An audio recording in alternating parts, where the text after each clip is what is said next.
Okay. Hello.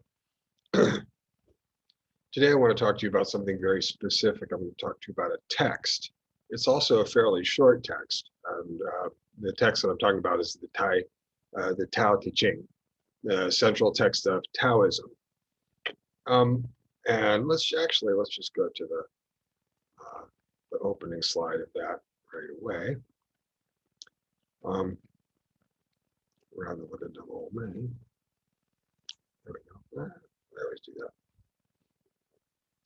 Oh, the Tao Te Ching, the text itself, in other words. So, not so much talking in general about Taoism, not so much talking about Lao Tzu, the possibly legendary author of the Tao Te Ching, but really just talking about the text itself.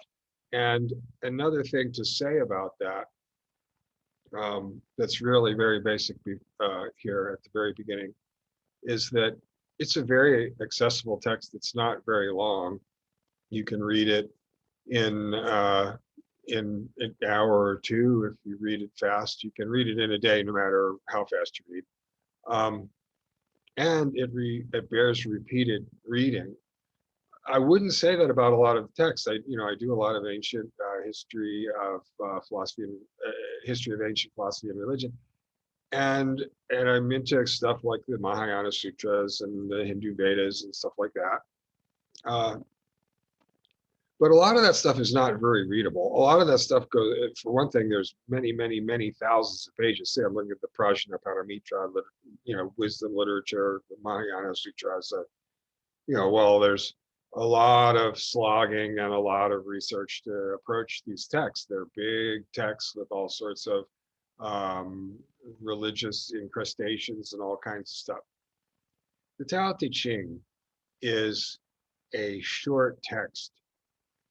The Buddhist example would be like the Heart Sutra, basically, and it's longer than that, but it's accessible. And the right way to study it is to read it once, read it twice, read it again. There are many different translations of the Tao Te Ching. I wouldn't worry very much about the translation. The most important thing is that you're reading it. And then if you want to go on and start looking at things like translation, that's sort of an important point in general about being a sort of introductory approaches to some of this ancient stuff. The really important thing is that you're reading and getting that exercise in. And so sometimes people will use, well, what's the right edition as sort of excuse to get in their own way. Don't do that. Just get yourself a copy of Tao Te Ching. There's all sorts of good um, sites on the internet. I just found a site on the internet getting this video ready that had, I think they said they had 250 different translations of the first verse of the Tao Te Ching in English that you could look at. So there is no lack of resources. I'm going to give you a basic introduction to the text and a very basic introduction to some of the philosophical substance of the text. Okay, but the essence of the Tao Te Ching is that it is a text that you use, what we call a soteriological text. It's a text that you, the reader, use it in order to perform exercises, intellectual and spiritual exercises. And this is common to many ancient texts. Tao Te Ching is one of them. Okay, so let's just take a look at what we have here. I want to basically have two goals. One is to explain the provenance of this text, just what is it exactly, where does it come from? And the second is to get at some very basic, maybe two basic central philosophical, and in this case, kind of cosmological ideas that we find in the text of the Tao Te Ching. Okay, so let's take our time here. It is, as I say, soteriological. That's a big word. What does soteriological mean? It means that the book is meant to transform you. But nowadays, we look at a lot of books and think, well, their function is really just to convey information to me. So this book contains this information that I want, so I'm just sort of download it by reading it. But a soteriological text is meant to make you different, that you're going to be a different kind of person, or something's going to be different about you when you're done it, reading it and working with it than was true when you began. We associate that in our time with religious books. Of course, everyone's always forever been reading, for example, the Bible as a soteriological text. That is, the idea is if you read it, it will change you. It's good for you to read it. Self-help books are like that. In the ancient philosophical scene, not just in China, but certainly in India and the Mediterranean basin as well, in general, for one thing, the topic of philosophy was really basically the good life and how to live the good life. That was what people sort of thought they were about.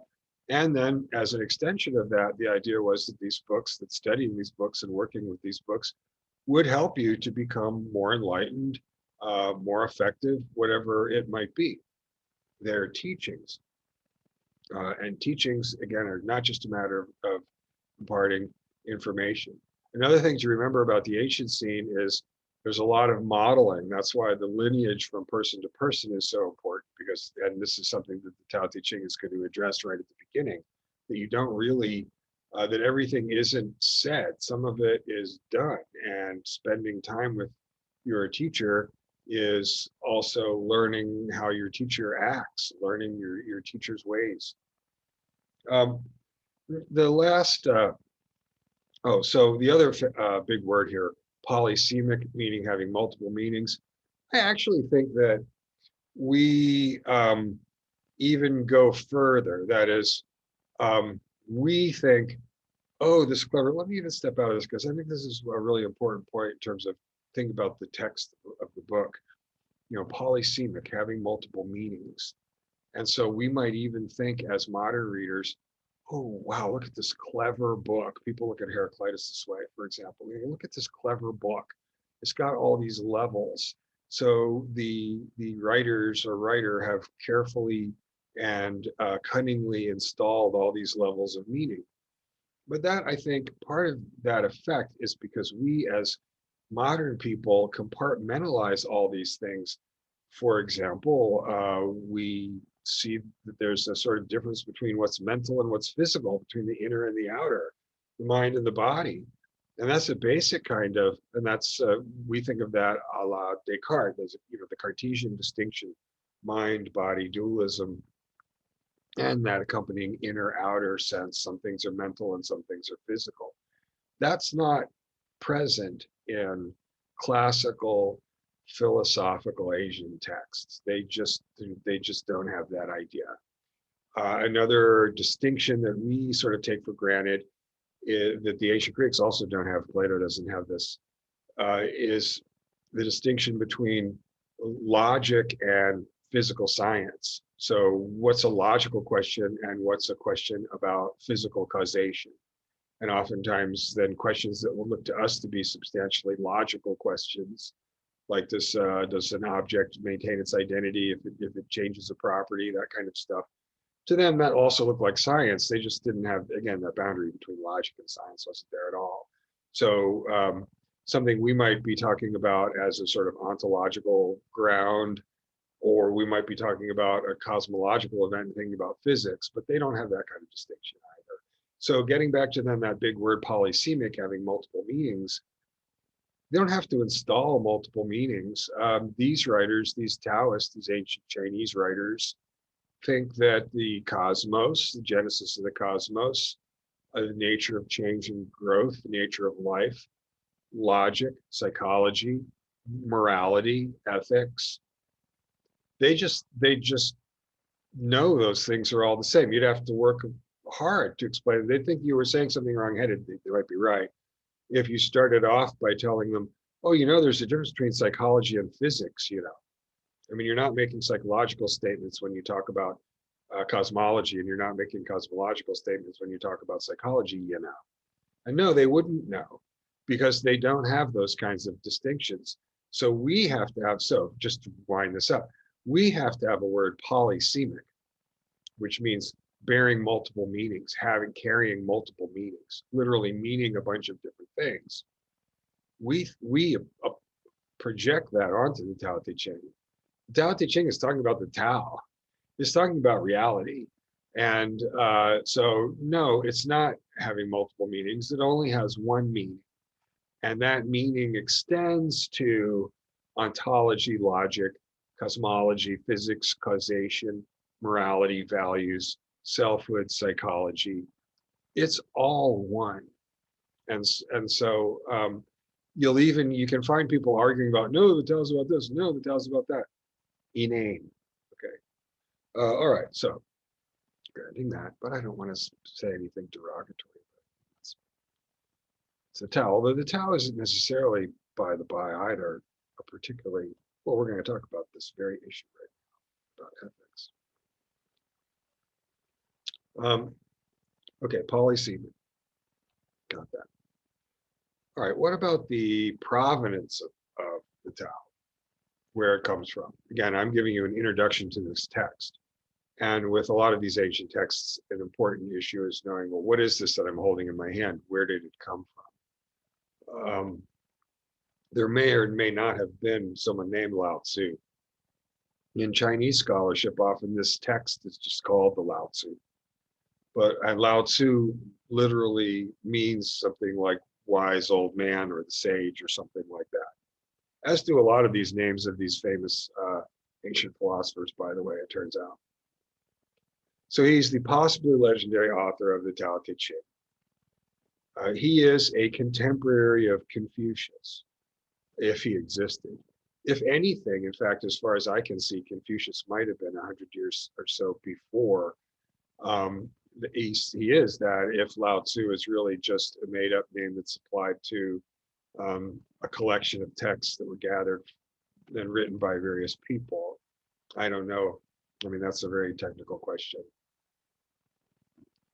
An important thing to understand about the Tao Te Ching is that the Tao Te Ching is part of the Axial Age. What does that mean? That means that around the 5th and 6th centuries BCE, before the Common Era, that is about 500 years before the time of Christ, you see across Eurasia a philosophical awakening, and you see similar ideas expressed again across Eurasia. So now that is not necessarily a sort of aliens from outer space. It's not anything like that. The point of the Axial Age, actually, I mean, one thing that you learn from studying ancient history is this ancient world is in some ways much bigger, in the sense that it's much richer and fuller, and not like the background in the Flintstones, right? When there's just mountains running back, right? People have this sort of cartoony idea of the ancient world. No, it's very rich and full of all kinds of variety and human development and culture. But it's also a lot smaller than people imagine. You know, we think, oh, nobody ever had any contact with anyone. The longer time goes on, the clearer it is that there was actually a great deal of contact. For example, during the Alexandrian conquests at the end of the 4th century, beginning and then the Hellenistic period in the 3rd century, when you had Greek-speaking people way out in the Indian subcontinent, for example. So anyway, I don't want to get too lost in the weeds here, but it is an important fact that the Tao Te Ching is representative of what we call axial age thought. And what I was getting at just in that is that these people were influencing each other. There were ideas going back and forth between China and India and Europe and Greece at this time. That's really the explanation. So then what happens? So then you have this warring states period. You have sort of in the gestation of the modern Chinese nation, and we do have a video about that in the series, looking at the Han Dynasty from the sort of last 2 centuries before the Common Era, the 2 centuries of the Common Era, across that sort of Christianity and Rome period in European history. You have the Han Dynasty in Chinese history. And they codified what was gathered during this warring states period. The Han Dynasty, of course, then after Emperor Qin triumphantly unifies the warring states. But during that period of the warring states, a time of civil war and instability, this was the time of Confucius. And this was the time when Confucius and others, Mencius and others, tried to gather together ancient texts, both in terms to preserve them, but also because they were trying to develop and cultivate a kind of Chinese nationalism, which they very successfully did. That's Confucius's contribution, really, to history. Um, the I Ching, a really important, maybe the most important ancient Chinese document of all. What we know of it was something that was put together. It was much older. Goes back probably before the Bronze Age collapsed at 1200 BC. Some parts of it certainly do, the divinational parts.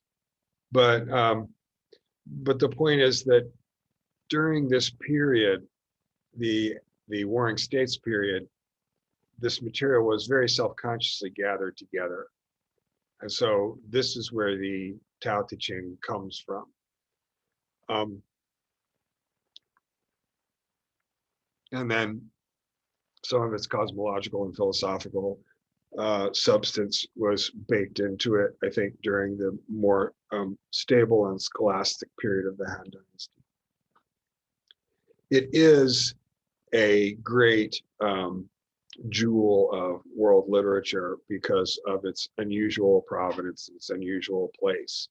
Because what we're looking at here, as when we're looking, for example, at the Heart Sutra of Buddhism, what we're looking at when we look at the Tao Te Ching of Taoism is something that has been very, very well polished. It's been polished and polished and polished, really compressed.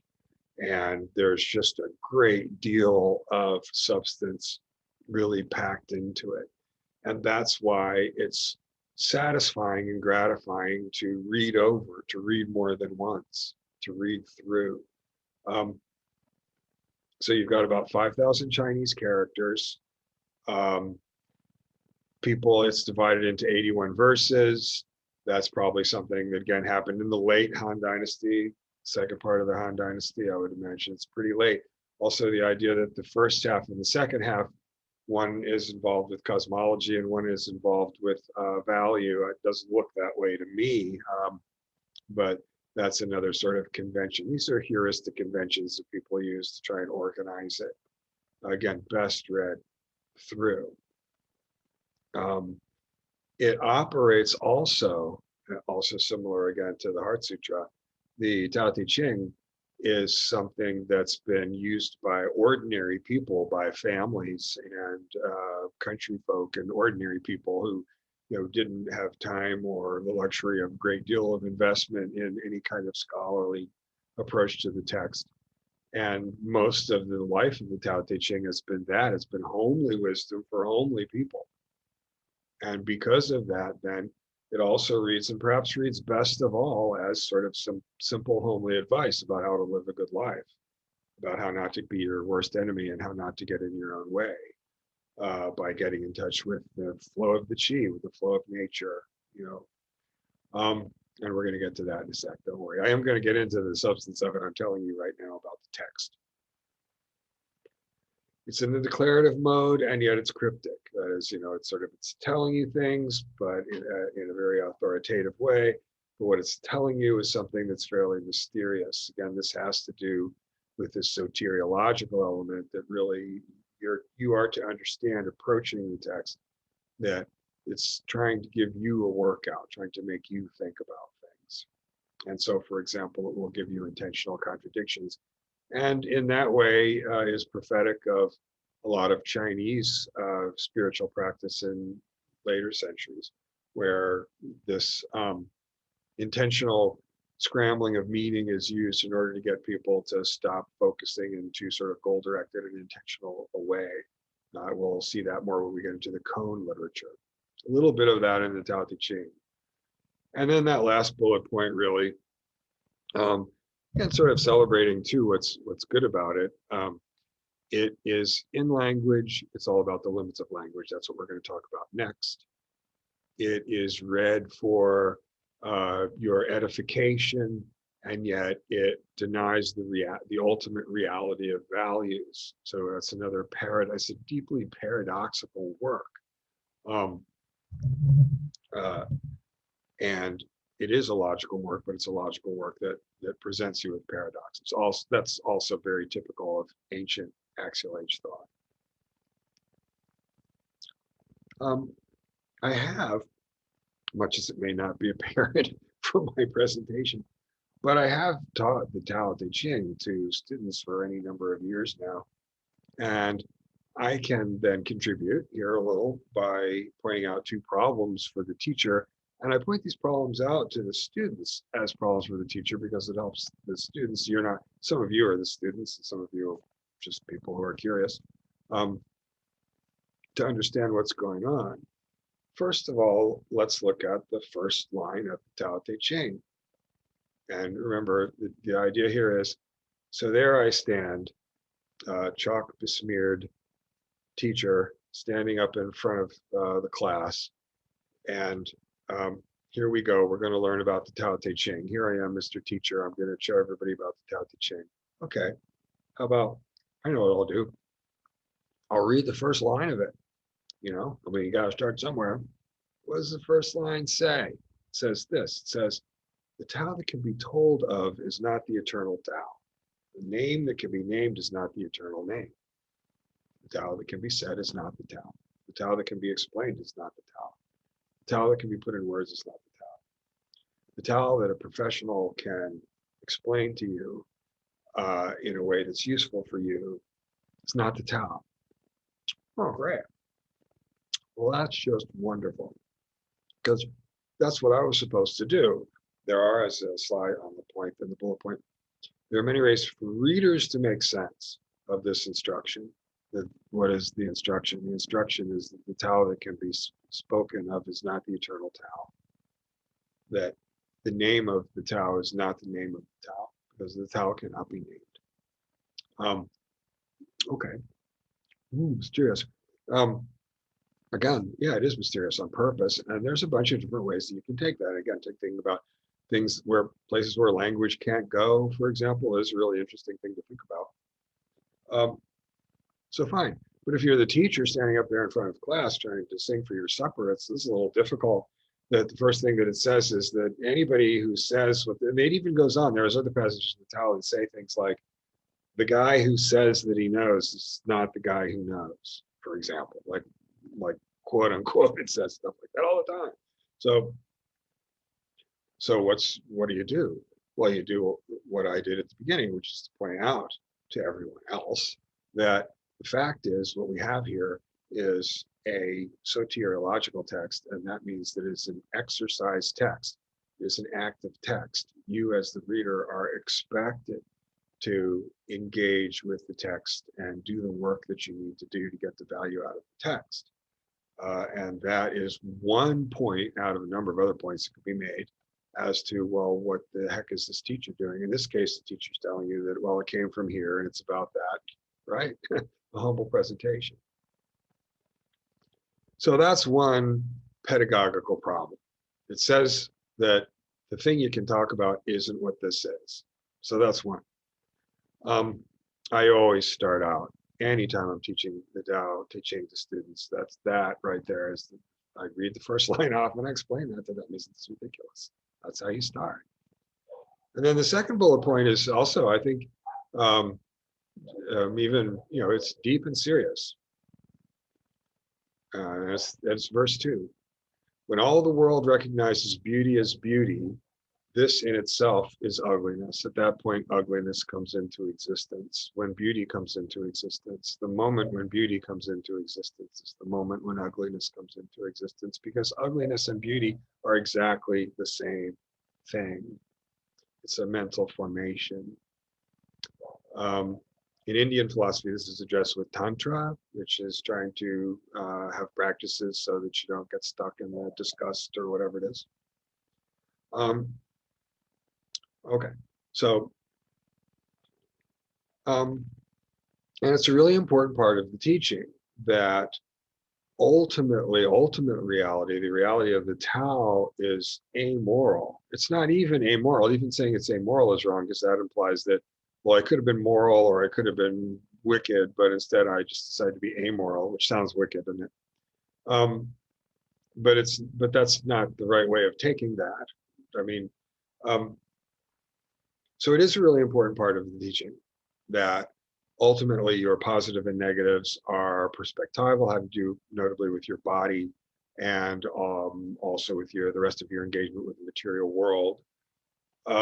That's true in Taoism, as in other teachings.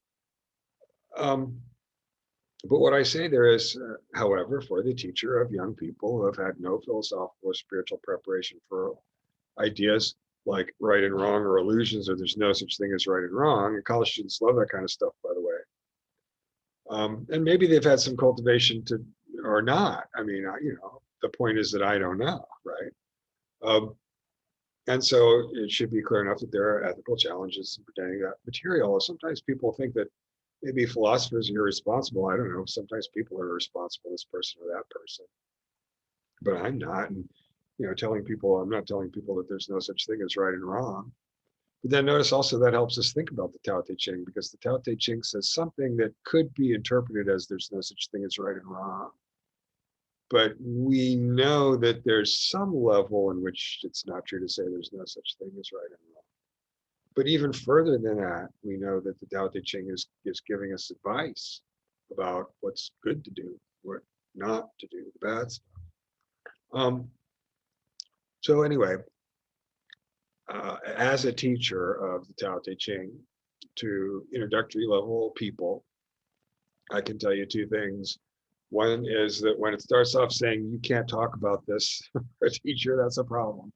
And number two, when it says there's no such thing as right and wrong, that's philosophically, what it's doing there is philosophically interesting and bears study, but it's a tricky business to be mongering those kinds of ideas with impressionable people.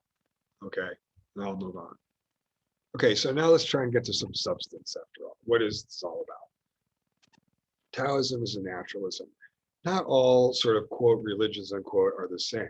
In fact, the longer I go on, the more I think that these various traditions that we call religions don't have that much in common with each other at all, really. What Taoism is a very broad system of culture and folklore and devotional practice, tradition. It is agrarian. It's very, very old. It then is very much about seasonal cycles, the cycles of nature, death and rebirth. These are perennial topics that we find in these ancient systems like Taoism. So in the same way that when you say Hinduism, what you're really talking about is this vast area with all this different stuff in it. It's kind of more of a culture. And I think that's fair to say about Taoism too. Taoism as an agrarian folkloric tradition also includes, magic and spells and deities and all that wonderful redneck stuff, if you like that kind of stuff. Taoism's got it plenty. Alchemy, a long tradition of people thinking maybe they could live forever because it talks about the eternity of the Tao. Okay, so in a nutshell, the barest nutshell of Taoism then is that Taoism teaches us that the right way of living, again, it's not just spiritual, it's not just physical, it's not just social, it's not just psychological, it's not just ethical. That the right way of living is to live in accordance with the rhythms of nature. And specifically, this would be the flow of the Qi energy, which is something that we talk a lot about if we talk about Chinese philosophy and Chinese thought, and a lot of other elements of Chinese culture. Qi energy is all over the place in Chinese culture. The movement of the Qi. That's what you want to be in touch with and be part of. And you will be more fulfilled and not less, because it is a diminishing thing when the ego in its material relations with the world sets itself against the Qi. It thinks that the ego thinks it's being strong, but it's making itself smaller by doing it. Like a lot of ancient texts in a world where ordinary people didn't know how to read and certainly couldn't get printed material, the Tao Te Ching are words from the sage or about the sage by a third party addressed to the leader. It is assumed that the reader is an upper class leader. Something very much in this Confucian tradition. There's a whole discussion to be had about the relation between Confucianism and Taoism. My approach is strictly ecumenical, and in fact, I think that they're both coming from the same century. They're both axial age systems. And Confucianism isn't a religion either. Confucianism is more like a social theory, like something you get from some Thomas Hobbes or something. Anyway, second bullet point. So the Taoist leader, and we'll have a video at some point on the art of war, the famous text, The Art of War from classical China. Oops.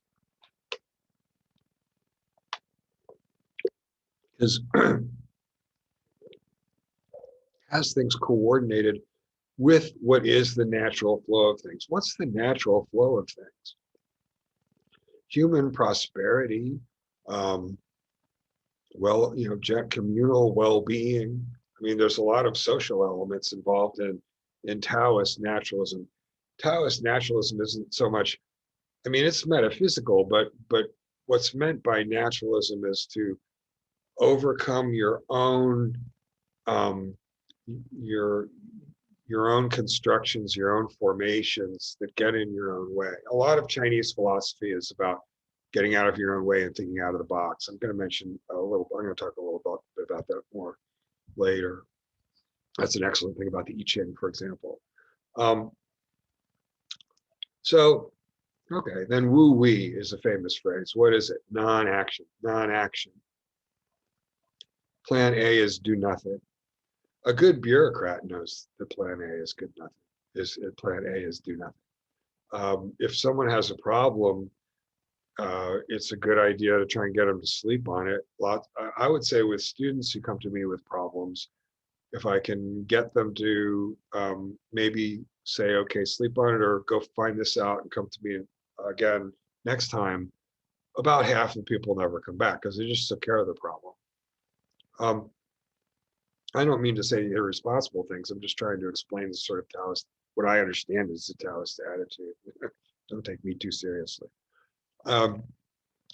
So if your system, your political system, is properly aligned and integrated with your sort of economic and natural and biological and geographical system, right? And if you yourself are not self-interested, that is, you're not setting yourself against what is the general movement of the commonweal in a natural way, then you ought not have to do much. And the really good leader doesn't have to do much. Really good boss doesn't have to do much, not running around putting out fires all the time. Everybody knows what to do, and everybody's happy doing what they're doing. Everybody's happy doing. That's a Confucian idea too. That last bullet point is about that. It's only human nature that if you have Confucianism and Taoism, they're going to, some people are going to create these mental formations that they're antagonistic. That's just what people do. But they both see the human collective as a natural thing. And they both think that the right sense of self and the right identity is an identity that's rooted in that collective. And your identity is really something that's constituted by your participation in that collective. The Taoist idea is a broader, more mystical notion of that. Confucian idea is a strictly political and social notion of that. But the fundamental precepts underneath Confucian thinking are the same as this broad Taoist attitude. So I say there in the last bullet point, natural law. Natural law, the idea that we don't have a human convention, we appeal to something higher than that. Whether that makes a system of morality or normative ethics legitimate or not is not, is not the point. We just want to understand what we're looking at here. So now you do have, since the Taoists are the old country folks, and the Confucians are the social engineers in the city and in the palace, Sure. There's, to some extent, there's some, reactionary Taoist writings as far as Confucianism is concerned. Um, and again, as I say, the last sentence on the slide there, that there's Taoist populism, and Taoist anti-intellectualism, coming out of that same kind of ethos. And so and the Confucian is the Machiavellian, the social engineer, the person who's trying to reform the palace. So, uh, and so, for example, this is the last thing I'll say about Taoism and Confucianism. You can find Taoist writings that will talk about how ritual is very superficial, and the things that ritual represents are things that aren't necessarily there. And this can be taken as a criticism of Confucianism. Confucius puts a great deal of emphasis on ritual, but um, Confucius is saying exactly the same thing as the Taoists, that through the proper performance and exercise of and study of rituals, maintenance of rituals, we get to those better things. It's the way to get to the deeper things that really do constitute our ethical identity. So, anyway, there are political and social aphorisms all through the Tao Te Ching. This is pretty basic. The highest type of ruler is the one of whose existence the people are barely aware. And then the one who's loved and praised, that's good. Oh, this is common sense, right? And then you can rule by fear. Uh, so, um, so again, a collectivist. Just in passing, what's a low fruit here? This is a collectivist political attitude versus one that says that the collective is there for the sake of the individual, a la liberal social contract, European political philosophy. That's low fruit indeed. That's a basic thing to understand about Chinese thinking. And then the second point, there's the movement of Qi.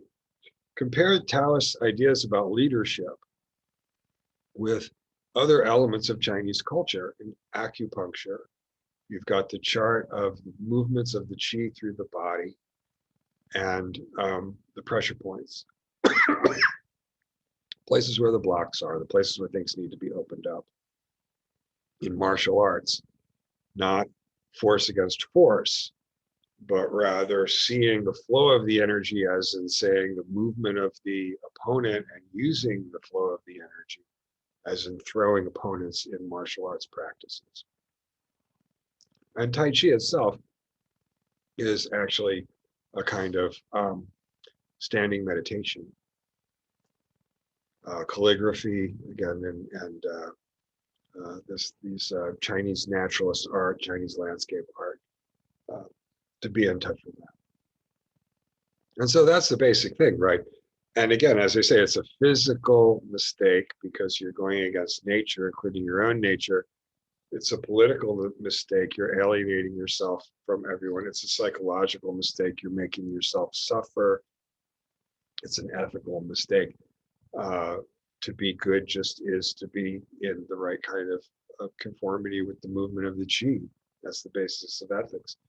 Just as the rationalist says to be good is to be rational. Taoism has a criteria. Have a criterion. All right. A couple of more metaphysical points, just 2 slides left now, and then we'll be done with this. And then what you need to do is go and read the Tao Te Ching, because that's really what it's all about. So verse 11, very famous. 30 spokes converge upon a single hub. It is in the hole in the center that the use of the card hinges. We make a vessel like a bowl with a lump of clay. It's the empty space within the vessel that makes it useful. The power of the bowl is the empty space of the bowl. The power of the pipe is the empty space in the pipe. We make doors and windows for a room, but these empty spaces that make the room livable. Thus, while the tangible has advantages, it's the intangible that makes it useful. And then I say in that second bullet point, that idea of thinking outside the box. I Ching's a lot about this. You have to make a choice, so you ask the oracular mechanism for some vague suggestions about the choice that you have to make. And if it's doing its job, it's going to open up some possibility spaces for you that you hadn't thought of before. And get rid of, I mean, you have to keep this job. Really, is it worth dying for? I mean, Chinese philosophy has this, the ethical character of classical Chinese philosophy is very much that you think that you're imprisoned by all these things, but these are mental formations that you have. You don't have to be imprisoned by all these things. You have lots more choices than you think that you do. And so that emptiness is the possibility space. The reason that emptiness is so valued is because emptiness is possibility space. Emptiness is places where things can happen, like in the bowl, you know. And so, so the relationship between emptiness and form is crucial, because emptiness is not some sort of absolute space in which form occurs. Emptiness is itself the possibility of form. Emptiness is the precondition of form. It's a logical relation. And remember, again, they don't understand the difference between logic and cosmology and value. Again, in Buddhism, these ideas are expressed as consciousness. When you start to meditate in that Buddhist tradition, you're going to realize that the consciousness is a big empty space. And it's that emptiness that gives power, for example, the power to distance yourself from negative thoughts and feelings. In this Taoist teaching, it's a claim about nature in general. Again, it's not a psychological claim. It's not a claim about an inner and an outer. It's a claim about the world. And in the world, it is the emptiness that is the ground of possibility, the ground of change, of new things happening. I say in that third bullet point, then, philosophical idea, compare that idea with the idea that everything new is an inevitable outcome of the past, for example. Okay. And again, in Chinese soteriological, life-changing, living a good life, classical philosophy is about, really got this flavor of, well, you don't have to do all those things that you thought that you had to do. You really have a lot more choices than you thought that you did. And that's why emptiness is such an important concept. And I believe now we get the last slide about cosmology. I keep saying cosmology. One reason I keep saying cosmology, maybe it's a little inside baseball, is because some people want to say, well, if you're talking about cosmology, you're talking about physics, and we're not talking about physics. We're talking about these other things. We're talking about ontology or logic or something. Nah, it's all one. Tao gave birth to one gave birth to two gave birth to three gave birth to all myriad things. And I do have a video up about the Daijitsu, the yin yang symbol in this series. So what's going on? Let me just talk about it a little bit briefly. It's about as abstract as it gets. The integer in math, the integer is just a number that's, not a fraction. Okay, it's just a whole number, just a plain old number. That's what an integer is. You think of a number. Think of any old number. Think of the number one. Let's just think of the number one, just by itself. And that's the only concept that we have, number one. Because if you have the number one, you say, well, what is the number one? Well, it's a set like this, a set with this many members in your show. But then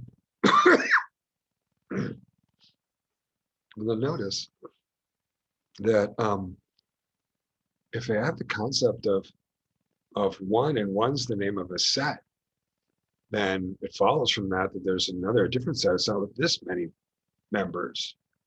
What do we call that? We'll call that something else. We'll call that two. But now, once we're off and running, notice once you have the concept of a number, you have the concept of all the numbers, you instantly get to the set of numbers, right? One number, all the numbers fall out of one number. And not only that, but okay, I've got a set with this many members, I call it one. I got a set with this many, I call it two. I have a set with this many, I call it three. Oh, but look, there's another relationship here. It's that if I put together the first set and the second set, I get the third set. So I start to get functions. addition, equality, and that starts to fall out. It all falls out automatically, notice, from just the concept of the number one, the concept of a number, the concept of the integer, that there's such a thing as a number. And all of mathematics falls right out of it, is contained within it. Okay, that's the idea. Within the one is contained the many and all the relationships of the many. Okay, so the one and the many are one thing.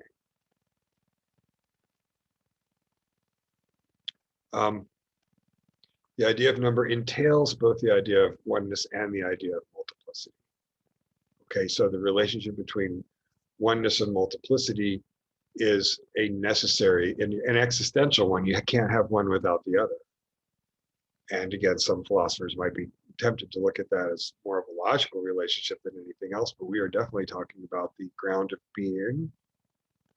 Okay, the condition that makes being possible. And then with the Tao Chi Tzu, with yin and yang, we definitely then have, in Taoism, it certainly is a cosmological system, then about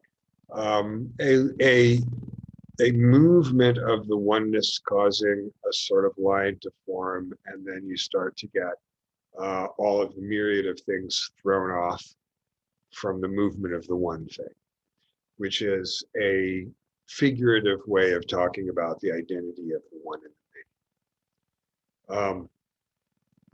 So again, the Taoist idea is that the emptiness is the condition for the possibility of anything. And the last bullet point then, the spiritual and ethical implication is that right action only ever comes from selflessness. But now notice we have a very robust notion of selflessness, of altruism here. Selflessness in the sense that I have no selfish motives whatsoever, just as being itself only ever comes from emptiness, which provides the possibility of becoming. All right, so emptiness is the possibility space in which form can emerge. So the analogy is that selflessness in me is then also that possibility space where form can emerge. What kind of form? And that's something that's worth thinking about, I think. And I think that's the last bullet point. Yeah, sure is. So as I say, I mean, the Tao Te Ching is a hard one to present. I showed you some real specific reasons why it's a hard one to present. It's so very highly abstract, but again, all I can do, and the teaching about meditation is exactly like this as well. All I can do is tell you that in this case, what's meant with this text is that you read it, and then you read it over, and then you read it over. That's really what it's for, that you study it. Study it, not in some sort of goal-directed necessarily sense that you're trying to figure it out or decode it or deconstruct it, but rather that you want this therapy, and the way to get the therapy is to read it once, and maybe put it down, and then read it again, and then put it down. It's just one of those things. It's one out of many, pardon the pun, of things that you can, of text that you can look at that way. It's a beautiful text. It's one of the most beautiful texts, I think, in all the spiritual patrimony and philosophical patrimony of the world. And part of that, as I explained, is because it went through this intense historical process. It's so far beyond being written by this person or that person. It's something else entirely, and so that also makes it fascinating.